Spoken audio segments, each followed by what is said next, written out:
Mensuration period இருக்குல்ல, இது யாரும் சொல்ல மாட்டாங்க உங்களுக்கு. ஏன்னா தெரியாது.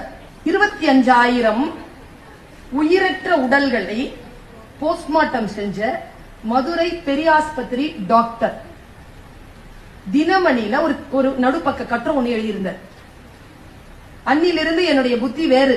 நான் படிச்சதுல இருந்து வேற படிக்கிறது இல்லையே, நாம தான் வேற என்னமோ படிக்கிறோம். அது சிறப்பான விஷயங்களை படிக்கிறோம்.